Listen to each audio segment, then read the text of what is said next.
Je suis ravi de vous dire bonjour à tous.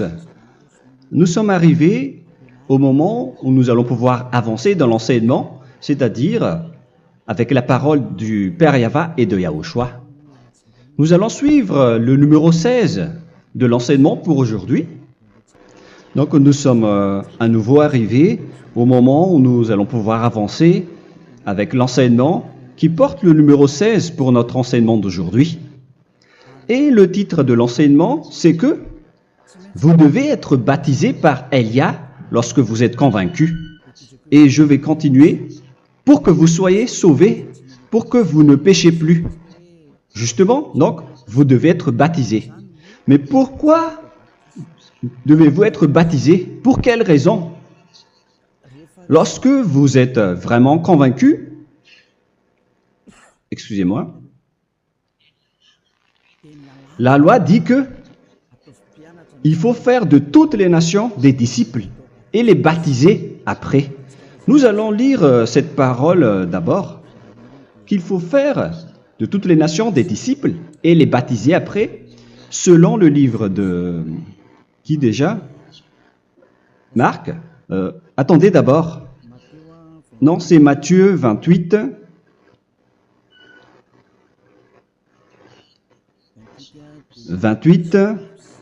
Versets 19 et 20.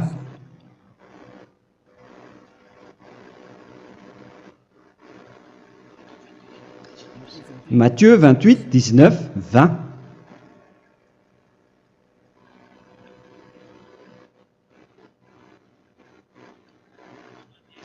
Allez, faites de toutes les nations des disciples. Ici donc, il faut faire toutes les nations des disciples. Les baptisons au nom du Père, du Fils et du Saint-Esprit. Donc, à la fois,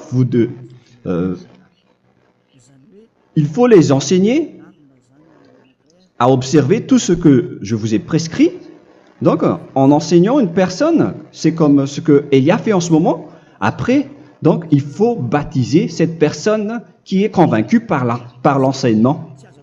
Donc, on ne doit pas baptiser une personne qui n'a jamais entendu cet enseignement. Voilà la première loi. Ce n'est pas logique de baptiser une personne qui ne connaisse rien de l'enseignement. Et après le baptême, l'enseignement continue encore, comme ce que Elia fait en ce moment. Il enseigne toujours, même les personnes baptisées. Donc, on continue toujours à enseigner. Mais le baptême est donc une loi, tout d'abord. Donc, une fois convaincu, vous devez être baptisé. Moi, je ne vais plus parler du sujet d'enseignement que vous connaissez déjà, parce que vous êtes déjà convaincu. Donc, si vous voulez être nettoyé, lavé de vos péchés, pour que vous ne péchez plus dans ce saint royaume où il y a Elia, alors vous devez être baptisé, car c'est une loi selon l'Acte des Apôtres 22:16. Pourquoi tardes-tu? Lève-toi, appelle son nom et sois baptisé.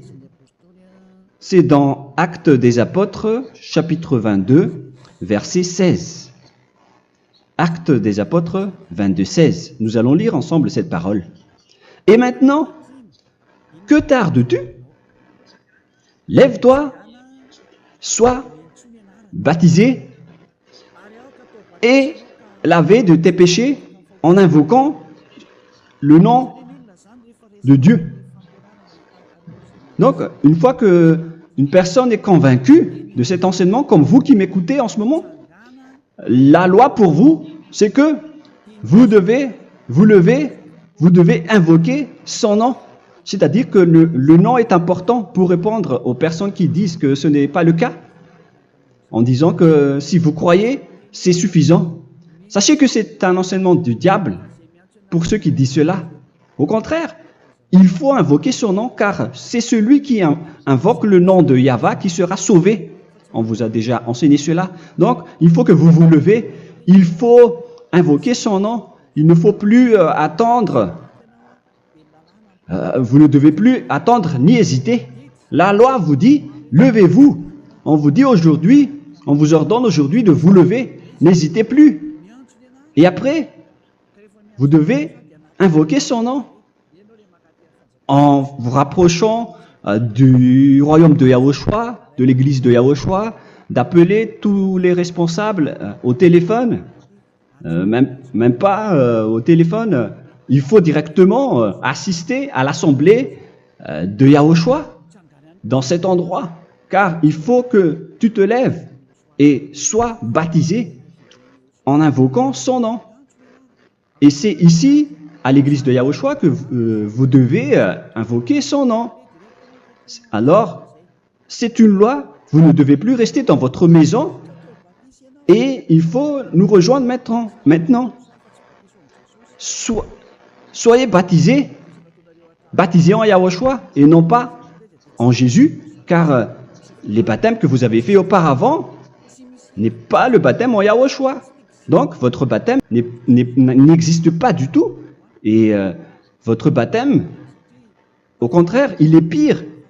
Lorsque vous l'avez fait avec des autres dieux comme Jésus, car vous allez le revêtir jusqu'à votre mort. Car selon Galates 3, 27, vous revêtez le Dieu à qui vous êtes baptisé.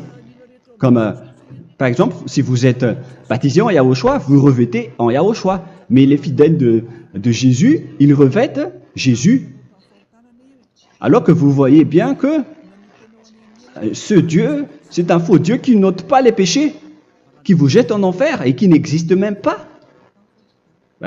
Parce que si jamais il existait, vous devez aussi être ôté de vos péchés. Mais ce n'est pas le cas. Vous revêtez un faux Dieu, un envoyé du diable. Pourquoi? Car tous ceux qui sont pécheurs viennent du diable. Nous allons donc lire la parole de Dieu à ce sujet dans Galates 3, 27 pour vous dire que c'est un faux baptême que vous avez fait. Donc si vous avez été baptisé en lui, alors vous allez être avec le diable jusqu'à la fin. C'est ce qui est pire avec votre baptême qu'il faut enlever et supprimer rapidement, car vous êtes avec le diable. Les pécheurs viennent du diable. Et ce faux Dieu, il vous rend toujours pécheur, jusqu'à maintenant. Il vous encourage de rester pécheur, non méritant. Ça vient d'où? Ça vient de qui, ce faux Dieu-là? À ce sujet, ils viennent du diable, car les pécheurs viennent du diable. Ce faux Dieu qui n'existe même pas, ce n'est qu'un collaborateur du diable. C'est dans Galates 3, 27. Je vous donne la parole en vous disant qu'il faut fuir rapidement de cet endroit qui ne vous convient pas. Le dernier baptême, ce sera pour le 8 mars 2026 à Madagascar. Et après, il n'y aura plus de baptême ici. Galates 3, 27. Vous tous qui avez été baptisés en Yahushua, par exemple, alors vous avez revêtu Yahushua. Voilà la parole. Donc, si vous avez été baptisés en Jésus, alors vous revêtez Jésus. Comme avec votre dernier baptême, vous allez toujours revêtir celui-là. Et ce vêtement ne sera jamais ôté tant que vous ne vous rapprochez pas de Élia. C'est lui uniquement qui peut vous enlever de ce baptême, de ce Jésus qui vous rend pécheur. Un collaborateur du diable et qui vient du diable. C'est dans 1 Jean, pour vous dire, est-ce que vous pouvez toujours rester dans votre ancien baptême après tout ce schéma? 1 Jean, chapitre 3, verset 8. 1 Jean 3, 8. C'est où déjà? Celui qui pêche est du diable, car le diable pêche dès le commencement. Vous voyez? Et voilà ce qui est pire. C'est votre Dieu même qui vous rend pécheur et qui vous dit que vous devez être pécheur. C'est lui-même, à ce sujet-là, qui vient du diable. C'est vraiment pire ce schéma, car il s'agit d'un envoyé du diable qui vient du diable. Un envoyé du diable. C'est-à-dire que ce schéma vient du diable. La parole est directe et droite. S'il n'est pas du diable, il vous aurait déjà dû il vous aurait déjà ôté de vos péchés. Mais ce sont les diables qui rendent pécheurs les gens, car ce sont les chefs du péché, les diables. La parole est claire ici. Celui qui pêche est du diable. Le fils du diable est et du diable. Le Fils de Dieu est un Dieu. Le Fils de l'homme est un homme. Et celui qui vient du diable est du diable comme lui. Lui, il vous a rendu pécheur pendant plus de 2000 ans. Il vous a jeté en enfer. C'est pourquoi on vous dit de quitter cet endroit et ce Jésus qui sera toujours collé à vous, à votre corps, qui est enterré dans votre peau. Vous ne serez jamais débarrassé de lui tant que vous ne vous rapprochez pas de Élia pour être baptisé en Yahushua, pour que ce sale vêtement venant du diable soit ôté de vous et qu'après vous allez être revêtu d'un nouveau vêtement qui est merveilleux, qui est Yahushua. Alors choisissez votre vêtement. Vous allez toujours être Jésus qui est déjà collé à vous, et une fois mort, vous irez en enfer, car il est déjà collé à vous. Soit vous l'enlevez directement à travers le baptême avec Élia. Le rendez-vous, c'est pour le 8 mars 2026. Vous allez être baptisé par Élia pour l'enlever, car ça n'existe pas du tout. C'est une tromperie pour vous. Ce n'est même pas un baptême. C'était le fait de faire entrer du diable à l'intérieur de vous. Si vous voulez être libéré de cela, vous devez vous rapprocher de Élia à travers le baptême pour que la parole soit bien placée dans Actes des Apôtres 22:16. Revoyons cette parole. Actes des Apôtres 22, quel verset déjà? 22:16. Voilà. Et maintenant, que tardes-tu? Lève-toi. Voilà l'ordre pour vous. Lève-toi, ne tarde plus. En invoquant son nom. C'est un ordre. Invoque son nom. Et sois baptisé et lavé de tes péchés. Car celui qui t'a rendu pécheur, c'est Jésus ou Jesus. Alors si tu ne veux plus pécher, alors enlève Jésus ou Jesus de toi avec le vêtement que tu as reçu lors de ton baptême avec lui. Il faut l'enlever, sinon tu ne seras jamais sauvé, épargné, car c'est déjà devenu un vêtement collé à ton corps. La seule solution pour toi, c'est de te rapprocher de Élia pour être ôté de tes péchés, car la loi est claire ici. Tu vas être lavé de tes péchés. Et c'est ici, dans cet endroit où il y a Élia, qu'il y a l'ôtement du péché. Pourquoi vous êtes ôté de vos péchés? Pour quelle raison? D'abord, vous êtes déjà lavé à travers le baptême. On vous nettoie. Et une fois nettoyé, une fois lavé, qu'est-ce qui se passe à ce moment-là? Pour que les gens ne pêchent plus en vrai. Car toutes les personnes qui sont baptisées en Yahushua revêtent Yahushua. Vous êtes mariés à Yahushua. Et c'est à travers ce baptême, après votre baptême, c'est à partir de là, après avoir suivi toutes ces lois, car le baptême c'est une loi. Lorsque vous êtes convaincu, après avoir écouté l'enseignement, vous décidez de quitter le faux Dieu qui vous rend pécheur. Alors, vous êtes baptisé, vous allez revêtir Yahushua pour quitter le faux Dieu qui vous rend pécheur. Donc, après le baptême en Yahushua, vous revêtez Yahushua. Vous avez été lavé, vous êtes bien propre et pur.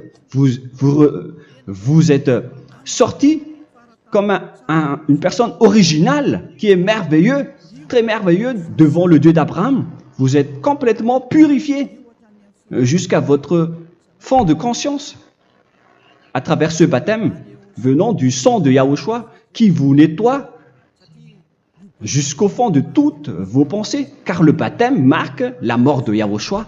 Yahushua est mort pour vous verser son sang pour vous.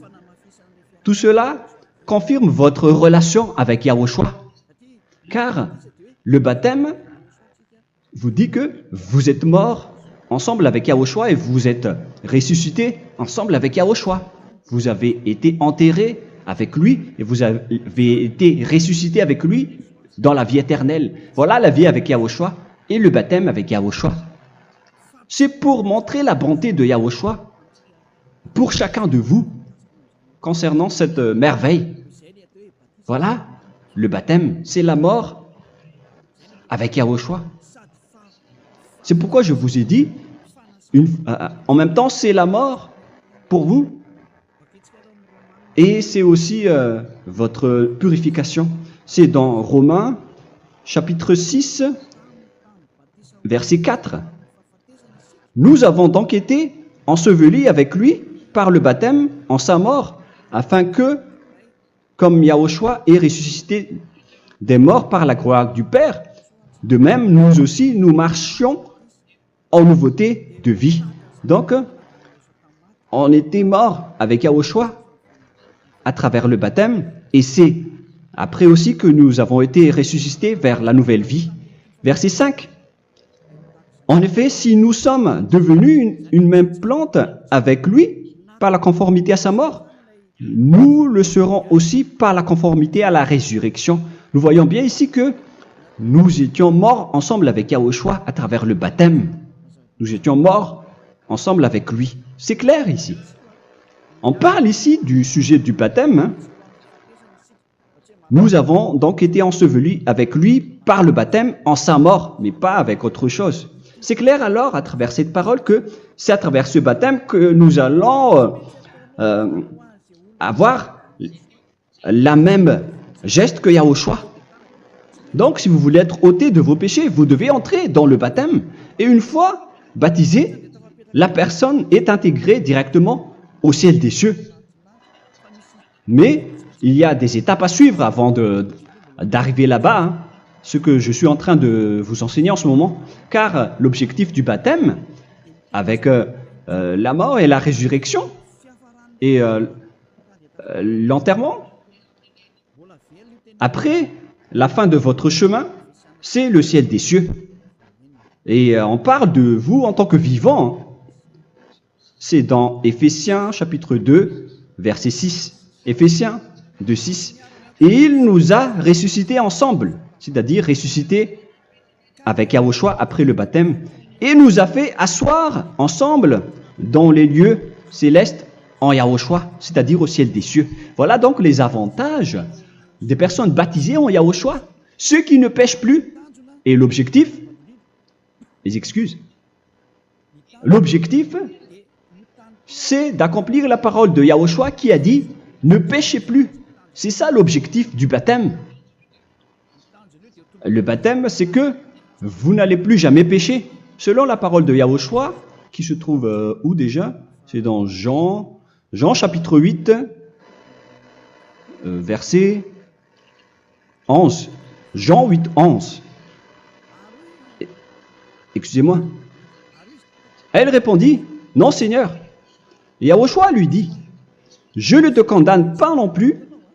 Va et désormais ne pêche plus. » Donc l'objectif de votre mort et de votre résurrection avec Yahushua, c'est d'arriver dans cet endroit où vous ne péchez plus. C'est la loi de Yahushua, la loi de la perfection que vous devez suivre. La finalité, c'est que vous ne devez plus pécher. C'est une loi incontestable, car c'est la justice en Yahushua. Il ne faut plus jamais pécher. Et c'est vraiment la vérité. Et il a même confirmé cette parole 2 fois, à 2 reprises, selon aussi Jean 5, 14, que nous allons lire également. Il a répété cette parole 2 fois. Depuis, Yahushua le trouva dans le temple et lui dit, « Voici, tu as été guéri. Ne pêche plus. » Excusez-moi. Ne pêche plus, de peur qu'il ne t'arrive quelque chose de pire. Donc il ne faut plus rappeler vos péchés, sinon le pire va vous arriver. Et vous voyez, vous, les personnes pécheurs qui m'écoutez en ce moment, où est votre finalité? Est-ce que c'est bien? Réfléchissez. Les personnes parfaites, ce sont les personnes qui ne pêchent plus. Contrairement à vous qui dites que vous êtes toujours des pécheurs, qui ne méritent pas le ciel des cieux. Vous l'avez dit par vous-même. Mais maintenant, Élia vous appelle. Vous allez mériter le ciel des cieux si vous vous repentez et si vous acceptez le baptême en Yahushua. Pourquoi? Pour quelle raison? Car vous n'allez plus jamais pécher. Par quel moyen? C'est par le programme du Père Yahva. Car une fois que la personne est baptisée, la personne boit le Saint-Esprit. Il y a donc un esprit qui va être approuvé, qui va être bu, comme une source illimitée dans son ventre, selon la Sainte Écriture. C'est dans Jean chapitre 7, si je ne me trompe pas. Où se trouve ce verset, les enfants? Si vous le trouvez, la parole qui parle de la source qui est illimitée, c'est dans Jean 7, 37 que nous allons lire ensemble. Le dernier jour, le grand jour de la fête, Yahushua, se tenant debout, s'écria, « Si quelqu'un a soif, qu'il vienne à moi et qu'il boive. » Verset 28. « Celui qui croit en moi, des fleuves d'eau vive couleront de son sein, selon, comme dit l'Écriture. » Il y aura donc de l'eau vive qui couleront dans son ventre. Verset 39. Il dit cela de l'Esprit qui devait recevoir ceux qui croyaient en lui, car l'Esprit n'était pas encore, parce que Yahushua n'avait pas encore été glorifié. On reçoit donc un Esprit venant de Yahushua pour ceux qui le croient et qui sont baptisés. Et on le reçoit vraiment lors du baptême. C'est dans le livre de 1 Corinthiens que nous allons lire, dans le chapitre 12. Quel verset déjà? On doit chercher un peu. 12 et 13. 1 Corinthiens, chapitre 12, versets 12 et 13. Car comme le corps est un et a plusieurs membres, et comme tous les membres du corps, malgré le nombre, ne forment qu'un seul corps, ainsi en est-il Yahushua. Nous avons tous en effet été baptisés dans un seul esprit, pour former un seul corps, soit juif, soit grec, soit esclave, soit libre. Et nous avons tous été abreuvés d'un seul esprit. C'est dans le baptême, donc, qu'on reçoit l'esprit unique, un seul esprit. Donc, si vous êtes baptisé en Yahushua, vous abreuvez l'esprit venant de Elia, venant de Yahushua. Vous abreuvez un seul esprit venant de moi, un esprit non pécheur et qui vous rend non pécheur. Donc, tout le monde boit un seul esprit selon la Sainte Écriture. Nous vous avons tous en effet été baptisés dans un seul esprit. Vous recevez donc ce seul esprit à travers le baptême. Et qu'est-ce qui se passe après? Le Saint-Esprit va vous guider désormais. Vous le recevez lors du baptême et celui qui va vous guider pour que vous ne péchez plus. C'est dans Jean, quel chapitre déjà? Je ne me souviens plus. C'est dans le chapitre 14, peut-être 14, 23.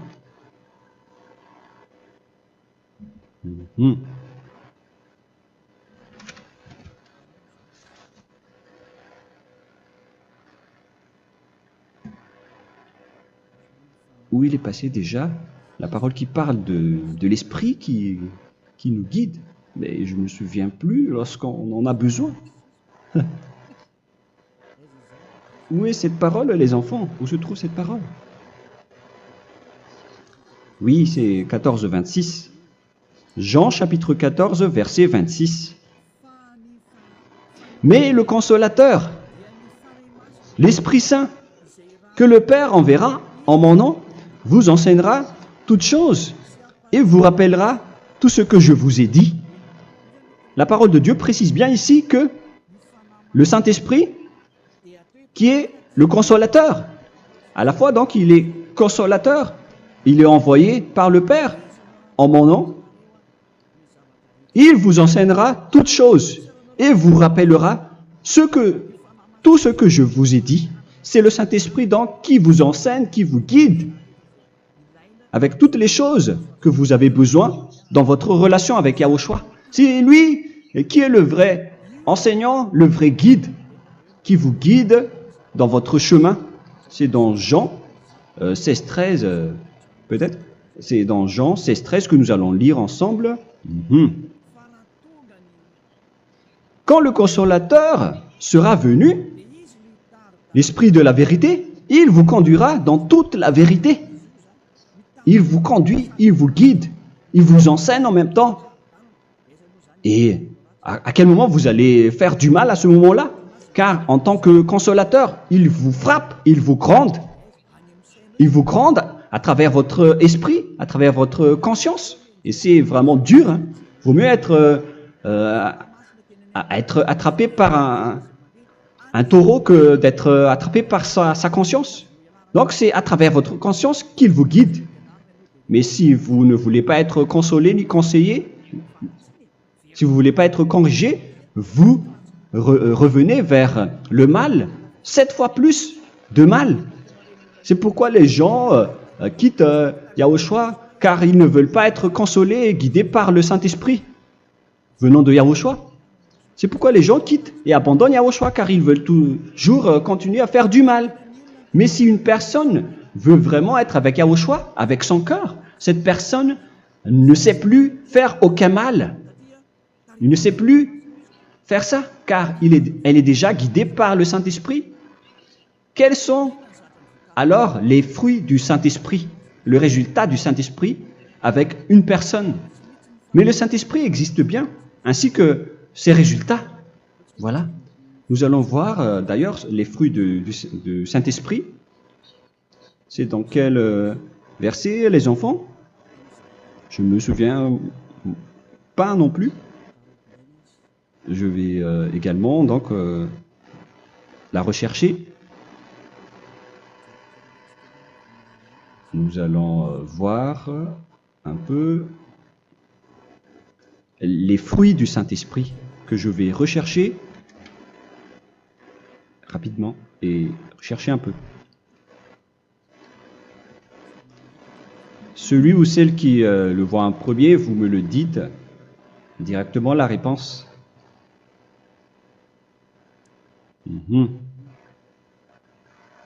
Comment? Galates 5. Galates 5. Nous allons lire à partir du verset 19 et 20. Non, on va commencer à partir du verset 22. Galates 5, 22. Mais le fruit de l'esprit, c'est l'amour, la joie, la paix, la patience, la bonté, la bénignité, la fidélité. Vous voyez? Vous marchez dans la droiture et dans la vérité directement. La douceur, la tempérance, la loi n'est pas contre ces choses. Vous voyez? Les gens ne vont plus dans le mauvais sens. Mais les gens qui n'ont pas le Saint-Esprit, voilà ce qu'ils font. Dans le verset 19 et 20. Or, les œuvres de la chair sont manifestes avec les personnes qui n'ont pas le Saint-Esprit, qui sont guidées par la chair. Ce sont l'impudicité, l'impureté, la dissolution, l'idolâtrie. Vous avez tous fait cela. La magie, les inimités, les querelles, les jalousies, les animosités, les disputes, les divisions, les sectes. Verset 21, l'envie, l'ivrognerie, vous qui êtes ivrognes, qui fréquentez les boîtes de nuit, qui dites toutes sortes de gros mots, les excès de table. Et cette parole vous convient, vous concerne même, vous qui m'écoutez en ce moment. Et je vous dis, comme je vous ai déjà dit autrement, celui qui fait cela n'héritera pas le royaume de Dieu, c'est-à-dire vous n'entrerez pas au ciel des cieux.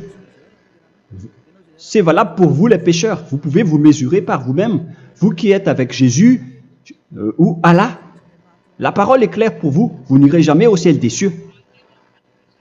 La question qui se pose, où est alors votre espoir, vous qui allez prier? Car la parole de Dieu vous lit déjà votre finalité. C'est la parole du Dieu d'Abraham qui a engendré Yahushua, son fils. Voilà la loi qu'il a dit aux apôtres. Les malfaiteurs n'iront jamais au ciel des cieux. Mais pourquoi vous allez encore rester là-dedans? Pourquoi ne pas rejoindre Élia pour être purifié et lavé?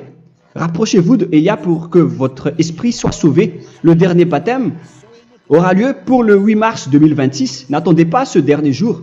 Dès maintenant, inscrivez-vous votre nom dans le baptême si vous ne voulez pas être jeté en enfer. Mais si vous voulez être jeté en enfer, alors tant pis pour vous.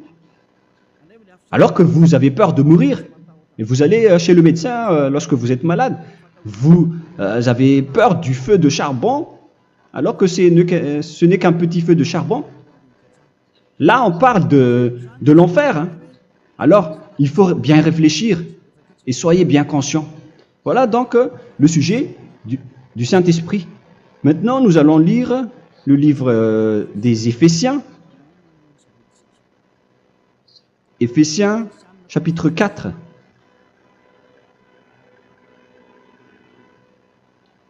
À partir de quel verset?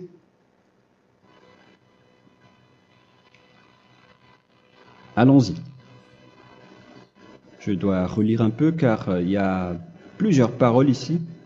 Moi, je vais vous sortir la parole qui dit que les personnes en Yahushua ne font plus aucun mal. Ah, où il est passé déjà? Ah, je l'ai perdu.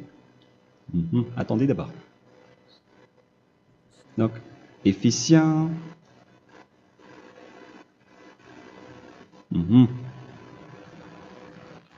C'est dans le chapitre 5, on dirait. Et nous allons voir tranquillement. Mais nous allons voir dans Galates 5,16 d'abord. Je dis donc, marchez selon l'esprit, et vous n'accomplirez plus les désirs de la chair. C'est-à-dire donc que vous devez être baptisé, car sans le baptême, vous n'aurez jamais le Saint-Esprit. Verset 17. Car la chair a des désirs contraires à ceux de l'esprit, et l'esprit en a des contraires à ceux de la chair. Ils sont opposés entre eux, afin que vous ne fassiez point ce que vous voudriez. L'esprit et la chair s'opposent toujours. Alors il faut suivre l'esprit maintenant pour aller au ciel des cieux. Et voilà donc la suite de la parole. Éphésiens 4:21. Si du moins vous l'avez entendu, et si vous, conformément à la vérité qui en est en Yahushua, c'est en lui que vous avez été instruits à vous dépouiller, eu égard à votre passé, du vieil homme qui se corrompt par les convoitises trompeuses, à être renouvelé dans l'esprit. Donc l'esprit travaille et va dans votre conscience et dans votre intelligence, et à revêtir l'homme nouveau créé selon Dieu dans une justice et une sainteté qui produit la vérité. Le Saint-Esprit donc vous rend droit pour que vous ne soyez pas dans le mauvais chemin, et il vous guide dans la justice et dans la vérité. Voilà directement pour les personnes en Yahushua. Et c'est quoi la suite? C'est pourquoi renoncer au mensonge. Il ne faut plus mentir. Même dans les 10 commandements, ils ont dit ne mentez pas. Mais c'est juste une parole. Mais les gens, lorsqu'ils sont pressés, ils font des mensonges. Mais pour les gens en Yahushua, ils renoncent directement au mensonge. Et que chacun de vous parle selon la vérité à son prochain. Car nous sommes membres les uns des autres. Si vous vous mettez en colère, ne péchez point. Que le soleil ne se couche pas sur votre colère. Voilà toutes les lois de Yahushua qui sont guidées, qui sont ordonnées par le Saint-Esprit. Alors, ne donnez pas accès au diable. Ne mettez pas le mal dans tous vos chemins. Il faut rester sainte, vraie et parfaite. Que celui qui dérobait ne dérobe plus. Il ne faut plus donc dérober les choses. Et il ne faut plus donc voler quelque chose. Mais quelle est la parole du Père Yahweh et de Yahushua? Mais plutôt qu'il travaille en faisant de ses mains ce qui est bien, pour avoir de quoi donner à celui qui est dans le besoin, qu'il ne sorte de votre bouche aucune parole mauvaise, mais s'il y a lieu, quelques bonnes paroles qui servent à l'édification et communiquent une grâce à ceux qui l'étendent. N'attristez pas le Saint-Esprit de Dieu par laquelle vous devez être scellés pour le jour de la rédemption. Il faut toujours laisser le Saint-Esprit vous guider, ne l'attristez pas, sinon vous n'allez pas avoir la selle. À la fin des temps, à l'époque de Gog, on va vous donner le Saint-Esprit pour que vous soyez scellés. Donc c'est maintenant que vous devez déjà rendre content Yahushua. Ne laissez pas de mauvaises traces dans votre chemin et ramenez l'amour de Yahushua vers chacun de vous pour que vous soyez pour que vous seriez scellés pour avoir le Saint-Esprit que vous avez vraiment besoin pour le dernier combat dans les fins des temps. Que toute amertume et toute animosité, toute colère, toute clameur, toute calomnie, il ne faut pas retenir et garder la colère. Toute calmeur, toute calomnie et toute espèce de méchanceté, tout ce qui est rancune, ni rancœur. Il faut arrêter tout cela. Mais c'est différent de gronder une personne. On parle ici des personnes qui est en colère sans raison. Mais lorsque vous grondez, vous n'allez pas dire à votre enfant « Mon enfant, ne faites pas ceci, ne faites pas cela ». Au contraire, si vous faites cela, votre enfant va danser devant vous. Donc, voilà ce que je veux vous dire. Il faut que vous enlevez toute calomnie et toute espèce de méchanceté. Voilà donc les lois de Yahushua qui sont sorties à travers le Saint-Esprit. Moi, je vous donne des échantillons, mais ce n'est pas au complet. Hein. La loi de Yahushua sont illimitées à travers le Saint-Esprit en fonction des circonstances et de la situation pour que vous n'attristez pas le Père Yahva et le Yahushua. Que toute amertume, verset 32, soyez donc bons les uns envers les autres, Éphésiens 4, 32, compatissant, vous pardonnant réciproquement. Donc, il faut que vous pardonnez votre ami si jamais il y a eu un petit problème. Laissez ça de côté. Il faut que vous vous pardonnez, mais il ne faut pas que vous allez recommettre des péchés après. Hein.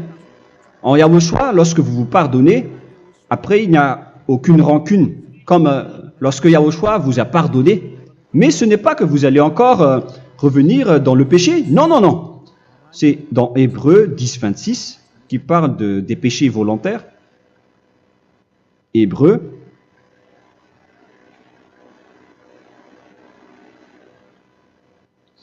Hébreux chapitre 10. C'est bien ça, hein? Pour ceux qui s'en souviennent. Voilà, versets 26 et 27. Hébreux 10, 26, 27. Car si nous péchons volontairement, après avoir reçu la connaissance de la vérité, c'est-à-dire une personne baptisée en Yahushua, qui a été sanctifiée, rendue sainte, il ne reste plus de sacrifice pour les péchés, mais une attente terrible du jugement et l'ardeur du feu qui dévorera les rebelles. Donc, vous qui parlez que vous devez toujours commettre des péchés, voilà ce qui vous attend, parce que vous péchez volontairement. Donc, si vous péchez volontairement, alors une attente terrible du jugement et l'ardeur d'un feu va vous dévorer. Vous allez affronter la colère et le jugement avec un ardeur de colère d'un feu qui va vous dévorer. En tant que rebelle, on va vous détruire, vous les ennemis, vous qui péchez volontairement. Est-ce que vous n'êtes pas encore conscient après cette parole? Vaut mieux être baptisé en Yahushua avec Elia, et après vous n'allez plus jamais pécher. Alors à vous de réfléchir, car on vous a trompé auparavant jusqu'à maintenant. On va revenir à la parole de tout à l'heure. Donc que chacun pardonne son ami et pardonnez-vous comme ce que Yahushua vous a pardonné. Voilà donc les personnes en Yahushua ne pêchent plus. Nous allons donc continuer avec le verset 5. Éphésiens chapitre 5 plutôt. Je vais encore continuer car j'ai besoin que vous l'écoutez. Éphésiens chapitre 5 verset 1. Devenez donc les imitateurs de Dieu comme des enfants bien-aimés et marchez dans la charité. Le fruit de l'esprit, c'est de l'amour, on vient de lire, à l'exemple de Yahushua, qui nous a aimés et qui s'est livré lui-même à Dieu pour nous comme une offrande et un sacrifice de bonne odeur. Verset 3. Regardez ces lois. Que l'impudicité, qu'aucune espèce d'impureté et que la cubicité ne soit même pas nommée parmi vous, ainsi qu'il convient à des saints.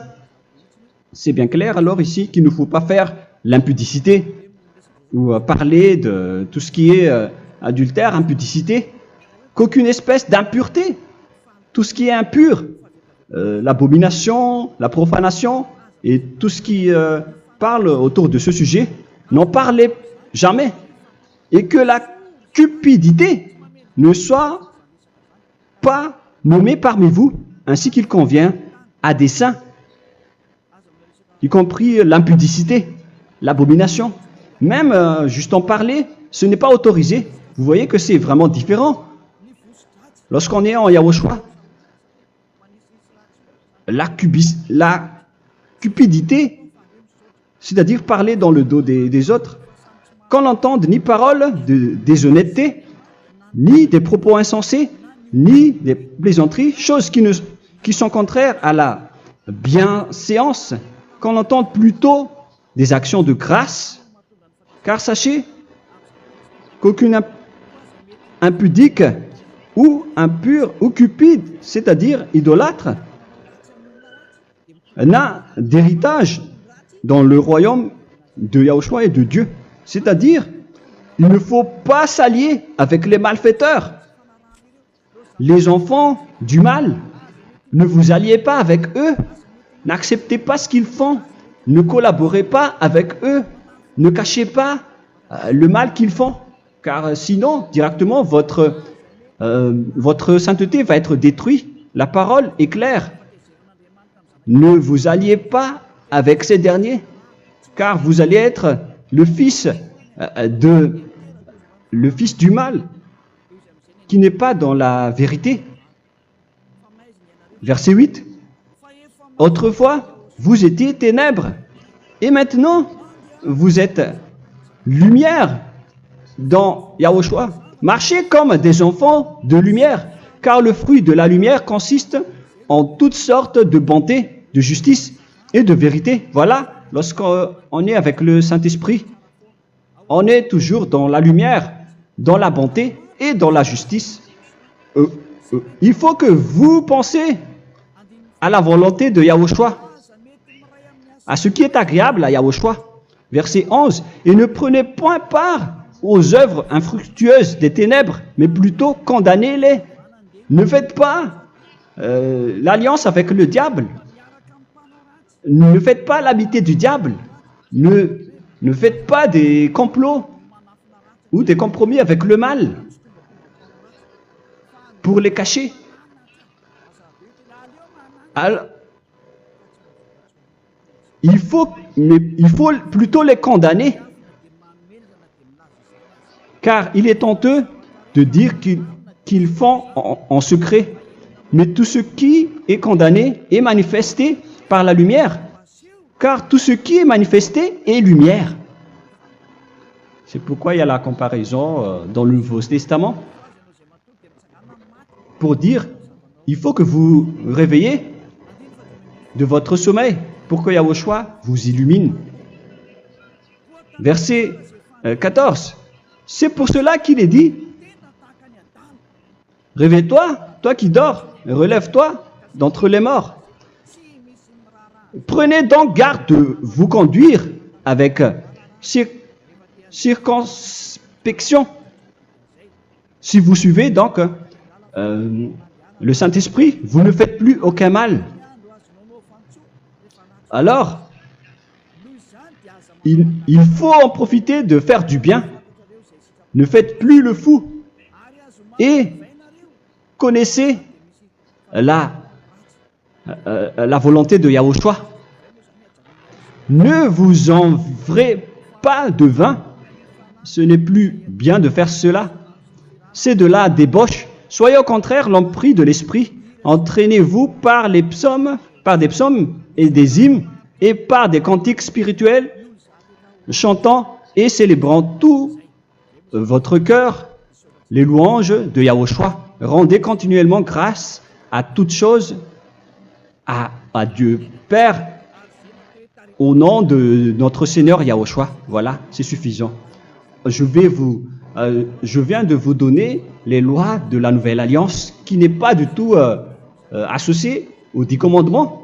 Ça n'a rien à voir avec les 10 commandements. Si vous avez bien écouté, j'ai dit des choses complètement différentes qui ne se trouvent pas dans les 10 commandements. Notamment le baptême, ça n'existe pas là-bas. Et donc, c'est après le baptême que vous allez abreuver le Saint-Esprit et après vous n'allez plus faire aucun mal. Nous remercions infiniment Yahushua à travers cette parole. Je suis sûr que vous êtes contents pour aller dans cet endroit où personne ne pêche plus. Alors approchez-vous de Elia, qui est l'envoyé du Père Yahva et de Yahushua. Une fois que vous suivez Elia, vous n'allez plus jamais pécher, car vous allez être avec Yahushua. C'est seulement dans ce saint royaume où il y a Ziadia Elia qu'il y a des personnes qui ne pêchent plus sur cette planète Terre. Mais les autres ne sont que des pécheurs et il y a même des voleurs et des imposteurs. Je vous souhaite le meilleur pour que vous allez inscrire votre nom dans le baptême. Inscrivez votre nom car le temps presse, le moment est proche. Il ne reste plus que environ 170 jours. Bientôt, nous allons entrer dans les 160 derniers jours, et après 150, et après 100. Il ne restera plus que 100 jours.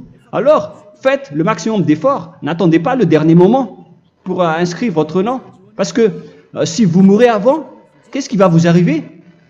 Vous ne savez rien de ce qui va vous arriver avec votre esprit. C'est le diable qui vous encourage à faire du mal. Il ne veut pas que votre esprit soit sauvé, mais moi je vous dis, sauvez votre âme, n'acceptez plus.